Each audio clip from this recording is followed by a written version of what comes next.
तो hey guys, welcome to our channel Rabbit Horror Podcast के इस ब्रांड न्यू एपिसोड में आप सभी का स्वागत है। वीडियो शुरू करने से पहले आप सभी से छोटी सी रिक्वेस्ट है कि हम धीरे धीरे 1000 सब्सक्राइबर्स के पास पहुंच रहे हैं, तो प्लीज़ आप सब्सक्राइब करिए। अपने फ़ोन से करिए, दूसरे के फ़ोन से करिए, सबके फ़ोन से करिए, लेकिन प्लीज़ चैनल सब्सक्राइब कर लीजिए और बेल आइकन ऑन कर लीजिए, क्योंकि हम डेली नई वीडियोज़ डालते हैं यहाँ पे। तो चैनल को सब्सक्राइब करिए, सपोर्ट करिए, थैंक यू। तो ये कहानी NIT दुर्गापुर हॉल 7 की है। ये कहानी जो हमें बता रही हैं, ये बताती हैं कि जब ये वहाँ पे पढ़ रही थी तो इनके बैच में से 4 लड़कियों को वो रूम अलॉट हुआ था हॉस्टल का, और उन चारों लड़कियों ने पहले ही सेमेस्टर में उस हॉल को छोड़ दिया। किसी को नहीं पता क्यों छोड़ा, और उनके जाने के बाद वो रूम कभी किसी को अलॉट ही नहीं हुआ। बहुत सारे स्टूडेंट्स आए गए, रूम्स की शॉर्टेज भी पड़ी, पर कभी उसी रूम को स्पेसिफिकली अलॉट नहीं किया गया किसी को भी। और इस चीज़ ने, जिन्होंने हमें ये स्टोरी भेजी है, उन्हें ये सोचने पे मजबूर कर दिया कि क्या जो कहानी उन्होंने सुनी थी अपने सीनियर्स के बारे में, वो सब कुछ सही था। तो ये कहानी काव्या और भावना की है। काव्या और भावना को अपने सेकंड सेमेस्टर में ही वो रूम अलॉट हुआ था जो कि हॉन्टेड है। अब काव्या के पेरेंट्स जो थे वो पास में ही रहते थे, तो वो उनसे आती जाती थी, मिलती रहती थी वीकेंड्स पे। लेकिन जो भावना थी उसका घर थोड़ा सा ज़्यादा दूर था, तो वीकेंड्स पे अपने घर नहीं जा पाती थी, क्योंकि हॉस्टल में यूजुअली यही होता है कि बच्चे अगर पास में रहते हैं तो वो घर जाते हैं, अपना विजिट करते हैं, फैमिली के साथ टाइम स्पेंड करते हैं। बट भावना के माँ बाप दूर रहते थे, इसलिए वो वहाँ नहीं जा पाती थी और उस अकेले उस रूम में रहना पड़ता था वीकेंड्स में।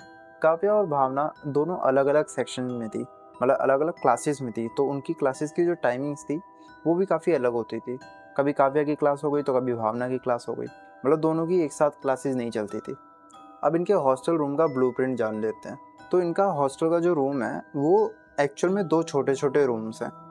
एक रूम, मतलब ऐसे समझिए आप, एक रूम पहले आगे, फिर उसके पीछे एक और रूम छोटा सा। तो जो अंदर वाला कमरा है वहाँ पे इन दोनों के बेड्स लगे हुए हैं, और जो बाहर वाला कमरा है थोड़ा सा, वहाँ पे इन्होंने अपने डेस्क, चेयर, लैपटॉप, ये सारी चीज़ें रखी हुई हैं, अपने स्टडी मटेरियल सारा इन्होंने वहाँ पे रखा हुआ है। तो ये 2 रूम हो गए, और इन दोनों रूम में ही गेट्स हैं।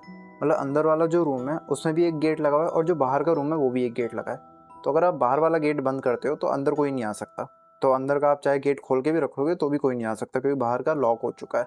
तो एक शनिवार को दोपहर के वक्त भावना जब अपने अंदर वाले कमरे में, जहाँ पे उन्होंने बेड लगा रखा है, वहाँ सो रही थी, तो उसको ऐसी आवाज़ आई जैसे काव्या ने उसको बुलाया हो उसका नाम लेके, और वो उसको बोल रही हो कि दरवाज़ा खोलने को। और दरवाजे पे नॉक सुन के और काव्या की आवाज़ सुन के भावना की नींद खुल गई, और जैसी वो बेड से उठने वाली थी, भावना को याद आया कि काव्या तो यहाँ पे है ही नहीं, क्योंकि काव्या तो वीकेंड्स पे अपने घर जाती है। और भावना ये चीज़ देख के थोड़ा सा घबरा गई, लेकिन उसने उस पूरे इंसिडेंट को इग्नोर किया, ये सोच के कि ये एक बुरा सपना होगा। उसको बहुत बार काव्या की आवाज़ें आईं, तो ये जो बात थी उसने वैसे तो किसी और को नहीं बताई, लेकिन काव्या को उसने ये पूरी चीज़ बताई। एक रात काव्या और भावना दोनों अपने बगल के हॉस्टल रूम में पढ़ने के लिए गई थी, और पढ़ते वक्त भावना को याद आया कि वो कैलकुलेटर लाना भूल गई है, और उसे कैलकुलेटर लाने के लिए अपने रूम में जाना था वापस। तो भावना उठ के अपने रूम तक पहुंचती है। वो अपने रूम पे पहुंचती है, दरवाज़ा खोलती है, और जो कैलकुलेटर होता है वो उसके सामने ही पड़ा होता है। तो कैलकुलेटर उठाती है, दरवाज़ा बंद कर देती है, और कैलकुलेटर लेके वापस अपने दोस्त के रूम में चली जाती है। रात काफ़ी हो गई थी और भावना ऑलरेडी थोड़ी सी डरी हुई थी उसके पास के इंसिडेंट्स को लेके, तो उन्होंने उसी रूम में सोने का फैसला किया अपने दोस्तों के साथ कि वो पूरी रात को पढ़ाई भी कर लेंगे, थोड़ी मौज मस्ती भी कर लेंगे, और रेस्ट भी कर लेंगे सो के। तो वो रात उन्होंने उसी कमरे में बिताई। अगले दिन जब भावना और काव्या वापस अपने रूम में आते हैं और दरवाज़ा खोलते हैं, तो वो देखते हैं कि सामने की दीवार पे लिखा हुआ है, क्या हुआ, तुमने लाइट नहीं जलाई? और वो देख के काव्या और भावना दोनों कंफ्यूज हो जाते हैं कि इस चीज़ का क्या मतलब है। तभी भावना को याद आता है कि रात में जब वो कैलकुलेटर लेने आई थी अपने रूम में, तो वो पहले उसका हाथ जो था वो लाइट स्विच पे जाने वाला था। वो तो उसे कैलकुलेटर सामने पड़ा हुआ दिख गया, इसलिए उसने लाइट नहीं जलाई और सीधे उठा के चले गई। और किसी को नहीं पता कि अगर उस वक्त भावना कमरे की लाइट जला देती तो क्या होता। ये सारी बातें काव्या और भावना ने अपने वार्डन को बताई, लेकिन जब वार्डन उनके कमरे में चेक करने आई तो वहाँ दीवार पे कुछ भी नहीं था। वो दीवार पूरी साफ सुथरी, न्यूली पेंटेड लग रही थी, और किसी ने भावना और काव्या की बातों पे विश्वास नहीं किया। कुछ हफ्ते बाद काव्या और भावना कैंटीन से अपना डिनर करके रूम में आती हैं, और 1-2 घंटे पढ़ने के बाद जब 12 बज जाते हैं तो वो सोने की तैयारी करने लगती हैं। और जो बाहर का गेट था जहाँ पे इन्होंने अपने desk, chair, laptop, study material, ये सब चीज़ें रखी थी, वहाँ का गेट इन्होंने अच्छे से लॉक कर दिया, अंदर से प्रॉपर कुंडी लगा दी। और फिर जो अंदर वाला गेट था जहाँ इनके बेड्स रखे हुए थे दोनों के, वो वाला गेट भी इन्होंने लॉक कर दिया और सोने चले गए। और थोड़ी देर बाद जब रात के 2 या 2:30 बज रहे होंगे, इन दोनों को अंदर वाले गेट पे नॉक करने की आवाज़ आई। और काव्या और भावना को याद आता है कि जो बाहर का गेट था जहाँ पे इन्होंने डेस्क रखा था, वो वाला गेट तो इन्होंने अच्छे से लॉक किया था। अंदर वाले गेट को तो कोई नॉक ही नहीं कर सकता था, क्योंकि बाहर वाले गेट को भले ही कोई नॉक कर सकता है हॉल में जाते हुए, बट ये अंदर वाला रूम था।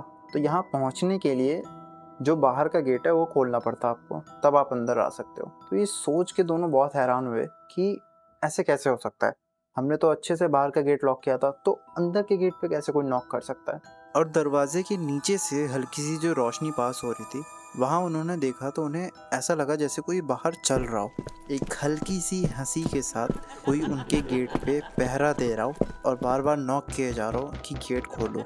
और उन दोनों को समझ आ गया कि इस रूम में कुछ ना कुछ गड़बड़ है, क्योंकि अंदर वाले गेट पे कोई नॉक कर ही नहीं सकता जब बाहर का गेट लॉक है। और उस रात काव्या और भावना दोनों ही नहीं सो पाए। बिना काव्या भावना का उस रूम में सोना बहुत मुश्किल था, इसलिए उसने फैसला किया कि मैं बिना काव्या के यहाँ सोऊंगी ही नहीं रात में। फिर जब सेमेस्टर एंड होने लग गया तो एक दोपहर को काव्या उसी रूम में अकेले थी, क्योंकि उसकी जो क्लासेस थी वो ख़त्म हो चुकी थी और अभी भावना की क्लासेस चल रही थी। तो काव्या दोपहर में अकेले अपने रूम में रुकी हुई थी। थोड़ी देर बाद काव्या के साथ भी वही सेम चीज़ हुई जो भावना के साथ हुई थी। उसको भावना की आवाज़ें सुनाई दे रही थी जो उसको बोल रही थी कि दरवाज़ा खोलो। और काव्या को पता था कि उसकी क्लास जस्ट अभी स्टार्ट हुई है और उसका रूम में वापस आना इम्पॉसिबल था। तो काव्या ने वो दरवाज़ा तो नहीं खोला, लेकिन वो इस पूरे इंसिडेंट से बहुत ज़्यादा घबरा गई थी। एंड में काव्या और भावना दोनों ने ही वार्डन को रिक्वेस्ट करके उस रूम से दूसरे रूम में शिफ्ट होने की रिक्वेस्ट करी। और उस हॉस्टल में आज भी रात को किसी के चलने की आवाज़ें आती हैं। वहाँ पे जो लड़कियाँ होती हैं वो बेहोश हो जाती हैं, उन्हें कुछ भी याद नहीं होता कि लास्ट 15-20 मिनट में उन्होंने क्या किया है क्या नहीं किया। और इतना सारे इंसिडेंट्स होने के बाद अथॉरिटी ने यही डिसाइड किया कि उस रूम को as a store room use किया जाएगा, उसमें कोई स्टूडेंट नहीं रहेगा। अगर आपको ये वीडियो पसंद आई हो तो चैनल को सब्सक्राइब करिएगा, वीडियो को लाइक करिएगा, कमेंट करिएगा, क्योंकि हम डेली आप लोगों के लिए नए नए वीडियोज़ ला रहे हैं। और अगर आपके पास भी राज की तरह कोई हॉन्टेड एक्सपीरियंस है तो उसे हमारे साथ जीमेल पे शेयर करिए। हमने जीमेल की जो आईडी है वो डिस्क्रिप्शन में दे रखी है, वहाँ से आप हमें शेयर कर सकते हैं। मिलते हैं अगले वीडियो में। Till then take care.